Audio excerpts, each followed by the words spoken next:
Assalamualaikum warahmatullahi wabarakatuh. Di video kali ini, aku mau sharing perlengkapan apa aja yang harus dibawa saat menuju tempat persalinan, bisa bidan, puskesmas, atau rumah sakit. Yang pertama ada dokumen penting. Dokumen penting ini berisi buku KIA. Buku KIA ini kita dapatkan saat melakukan pemeriksaan ke bidan, puskesmas, atau tempat provider kelahiran kalian. Nah, ini isinya adalah riwayat pemeriksaan kehamilan kalian selama 9 bulan dan ini wajib banget dibawa.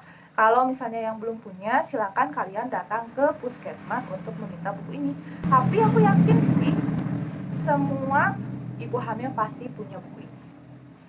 Yang selanjutnya, KTP dan fotokopi KTP, kartu keluarga dan fotokopi kartu keluarga. Terus kalau misalnya kalian melahirkan menggunakan BPJS, asuransi atau jam persal, bawa dokumen yang perlu dipersiapkan saat menggunakan 3 jaminan tersebut. Dan selanjutnya ada surat rujukan. Kalau misalnya kalian harus dirujuk misalnya dari puskesmas harus ke rumah sakit ini. Nah, jangan lupa surat rujukannya itu harus dibawa. Terus kalian bisa simpan dalam satu map kayak gini. Biar nanti kalau misalnya mau diambil atau dipakai, tinggal ambil dari satu map ini. Nah, setelah dokumen penting, kita move ke perlengkapan bayi. Nah, untuk perlengkapan bayi sendiri, kalian bisa bawa 2 setel baju panjang, itu udah berserta dengan celananya ya, yang berkancing. Kenapa aku saranin yang berkancing? Biar nggak ribet. Kalau misalnya kalian bawa jumper, itu kan ribet gak ada kancing depannya. Jadi usahakan bawa yang berkancing. 2 setel, 1 setel untuk pas dede bayinya lahir, 1 setel lagi ditakutkan nanti ada kotor atau gimana bisa diganti. Terus kita juga bawa topi bayi, ini menjaga agar kepala bayi tetap hangat. Kemudian kalian juga bisa bawa sarung tangan dan kaki bayi agar tangan dan kaki bayi tetap hangat. Nah, yang selanjutnya kalian juga bisa bawa kain bedong. Di sini aku bawa 2 macam, ada bedong yang biasa, yang lembaran kayak gitu. Aku juga bawa bedong instan, jaga-jaga kalau misalnya pulang nanti pakai bedong instan aja biar nggak ribet. Itu terserah kalian mau pakai bedong yang mana. Oh iya, aku lupa nambahin selain bawa perlengkapan yang tadi, kalian juga bawa popok. Di sini kalian bisa pakai popok kain, popok sekali pakai atau klodi. Nah, untuk aku sendiri, aku pakai popok kain untuk sementara waktu. Kalau di rumah aku pakai klodi. Terus karena penggunaan gurita tali dan perekat sudah tidak direkomendasikan lagi, boleh diganti dengan kaos dalam newborn.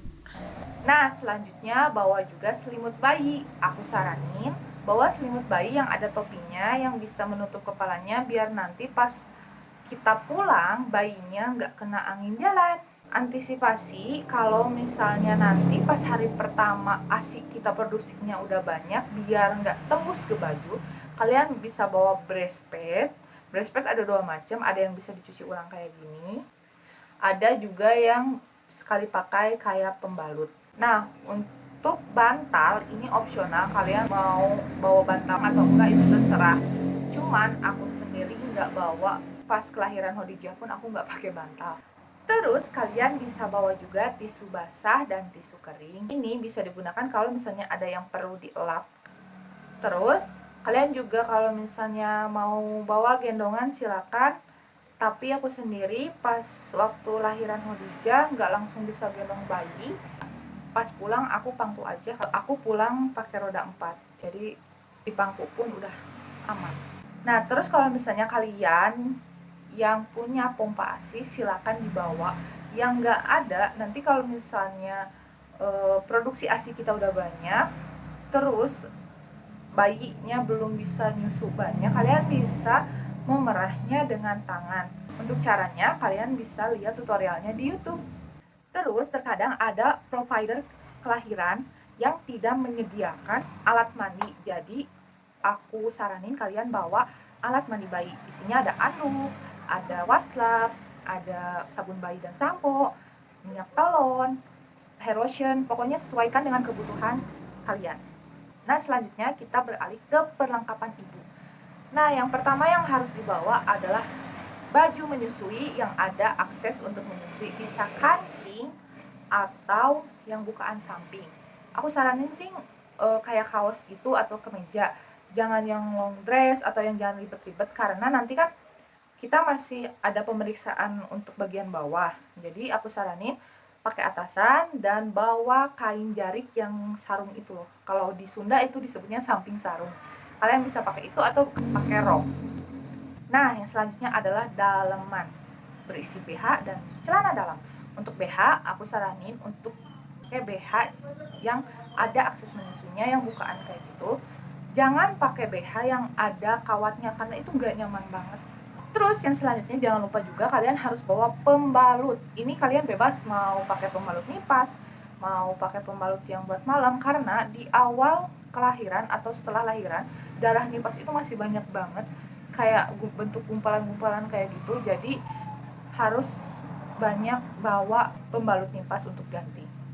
Nah, kalian juga bisa bawa peralatan mandi, skincare kalian, atau make up tipis-tipis kayak gitu. Ditakutkan nanti kalau misalnya kalian pas lahiran agak lama di rumah sakitnya, terus kalian gerah pengen mandi, jadi udah ada alat mandi. Terus jangan lupa bawa charger HP, ini penting banget. Takutnya nanti kan kita tuh menghubungi siapa gitu, jadi baterai HP harus full. Terus bawa juga yang bisa mengusir kebosanan kalian, kayak misalnya kalian bawa handphone, pas nunggu kontraksi bisa sambil denger murotal, atau nonton senam hamil yang bisa mempercepat pembukaan, atau kalian bisa baca buku, pokoknya yang bisa menenangkan kalian saat menunggu proses pembukaan lengkap. Nah, jangan lupa juga bawa cemilan dan makanan karena saat menunggu pembukaan lengkap itu kita sering lapar. Terus jangan lupa kita juga harus banyak minum. Jadi pas waktunya pembukaan lengkap, pas waktunya kita melahirkan, kita nggak kekurangan cairan. Jadi jangan sampai adik bayi dalam perut ini merasa lapar karena kita terlalu fokus dengan merasakan nikmatnya kontraksi saat lahiran. Nah, setelah itu, karena sekarang lagi masa pandemi, jadi biasanya hanya boleh ditemani satu orang penunggu. Bisa suami, bisa ibu mertua. Nah, itu juga harus disiapkan apa aja yang harus dibawa. Misalnya peralatan mandinya, baju hangatnya, pokoknya disesuaikan aja sama yang mau nganternya. Pokoknya yang terpenting adalah peralatan dokumen penting, peralatan bayi, dan peralatan ibu. Nah, mungkin segitu aja peralatan yang harus atau wajib dibawa saat persalinan. Untuk kurangnya, kalian bisa komen di bawah apa aja sih yang harus dibawa saat persalinan. Segitu aja video dari aku. Assalamualaikum warahmatullahi wabarakatuh. Bye.